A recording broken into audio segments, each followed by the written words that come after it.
Bonjour.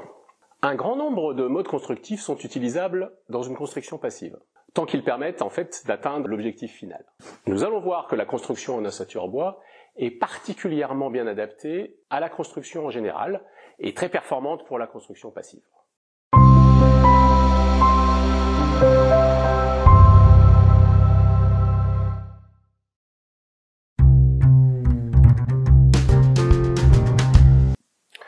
En France, environ un tiers des maisons passives s'appuient sur une structure lourde. Le béton banché, la brique de terre cuite ou le béton cellulaire. Mais les 2 tiers restantes sont à base de structure bois. Alors, pourquoi l'ossature bois est particulièrement bien adaptée? La construction bois, en général, possède de nombreux avantages. Elle permet une grande souplesse architecturale, elle peut se préfabriquer en atelier et ainsi réduire étonnamment les temps de chantier. Une maison moyenne se monte en 2 à 3 jours habituellement. Les chantiers sont plus propres et génèrent ainsi beaucoup moins de nuisances pour le voisinage. Elle permet aussi un nombre de finitions très important. Beaucoup de maisons bois n'ont pas le bois apparent, ça peut être de l'enduit à l'extérieur, des panneaux, du métal comme le zinc ou l'aluminium. Mais évidemment, le bois a une empreinte carbone beaucoup plus basse que les autres matériaux. C'est donc le matériau incontournable de la construction écologique. Mais il y a surtout 2 avantages majeurs. Les murs forment des caissons vides, donc on peut les remplir d'isolant. Et donc la structure des murs est très performante, c'est une des conditions nécessaires pour construire en passif. Quand on utilise des montants de 22 cm d'épaisseur, ce qui est la norme en construction bois, c'est 22 cm d'isolant à l'intérieur. Et il suffit d'ajuster quelques centimètres d'isolant dans le doublage et on atteint ainsi le minimum requis de la performance des parois opaques, qui, souvenez-vous, si vous avez regardé mes autres vidéos, est d'une valeur U inférieure à 0,15 watts par mètre carré Kelvin. Si on veut améliorer la performance, c'est très simple. Juste un petit peu plus d'épaisseur dans le doublage. Par exemple, avec 12 cm complémentaires, on obtient 0,126, ce qui est très bon. Le deuxième avantage de la construction bois, le bois est lui-même un matériau avec de bonnes propriétés thermiques. Le lambda de l'épicéa, couramment utilisé en structure, est de 0,13, alors qu'un isolant classique a un lambda de 0,04.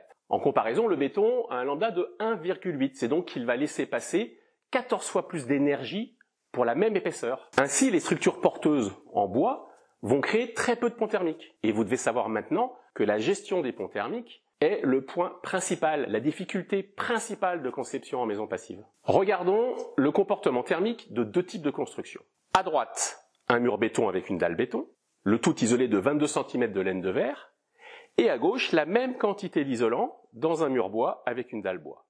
Pour des murs équivalents en performance, il faut donc gérer le pont thermique en construction béton, alors qu'il est pratiquement inexistant en construction bois. Enfin, les menuiseries passives étant souvent en bois ou en bois alu, leur pose sur une structure bois est grandement simplifiée en limitant les ponts thermiques de pose. Il y a plusieurs façons de construire des structures porteuses en bois. Elles ont chacune leurs avantages et leurs inconvénients. On trouve 2 grands types de construction bois. Le bois massif, c'est la méthode de nos jeux d'enfants, les chalets suisses. On empile des poutres en bois massif ou des rondins en bois, ça s'appelle une fuste. Alors le résultat peut être assez rustique et n'a d'intérêt que si l'on veut garder le bois apparent. Il en existe une version plus moderne, les panneaux de CLT. Ce sont des panneaux de bois collés et croisés. Ils permettent d'atteindre de grandes résistances à la compression et donc servent surtout à construire sur de grandes hauteurs. Il y a plusieurs projets en France de construction d'immeubles qui vont dépasser les 10 étages et elles s'appuient essentiellement sur cette technique. Les techniques de construction en bois massif possèdent un inconvénient important à mes yeux. Elles utilisent une très grande quantité de bois. En fait, plus que nécessaire. Donc, augmente de façon importante l'empreinte carbone de la construction. Donc pour notre part, nous travaillons plutôt avec les techniques qu'on appelle d'ossature bois. Cette technique se partage en 2 sous-techniques assez proches et qu'il n'est pas rare de mixer. La technique de poteau-poutre. On construit d'abord une structure porteuse sous forme de poteaux et de poutres qui reprennent les charges, et ensuite on remplit les vides avec des murs d'ossature bois ou avec des vitrages. Et enfin, la technique d'ossature bois la plus répandue, celle issue du système frame américain, mais avec des sections de bois qui sont un peu plus grandes en Europe. Ce sont des montants verticaux, espacés régulièrement, et contreventés par un panneau structurel. Ce panneau est très important. C'est lui qui fait la solidité de la maison en la contreventant, c'est-à-dire en s'opposant à la déformation des murs sous la pression du vent. Nous privilégions un panneau contreventant plutôt à l'extérieur, qui est par pluie, c'est-à-dire qui met le chantier hors d'eau temporairement, et qui est surtout HPV, c'est-à-dire avec une haute perméance à la vapeur d'eau, ce qui permet d'avoir des murs légèrement perspirants ou tolérants à l'erreur, c'est-à-dire pouvant évacuer de l'humidité vers l'extérieur en cas d'accident d'humidité à l'intérieur. Malgré ces nombreux avantages, il y a 3 inconvénients à la construction ossature bois. Mais on peut les traiter assez aisément. Alors, le premier, la technique de l'ossature bois se limite à des constructions en R+2, c'est-à-dire avec 2 étages maximum. C'est pas un problème pour la construction de maisons individuelles, ni pour la plupart des petits collectifs. Mais donc, ce n'est pas adapté pour des immeubles d'habitation ou pour des bureaux.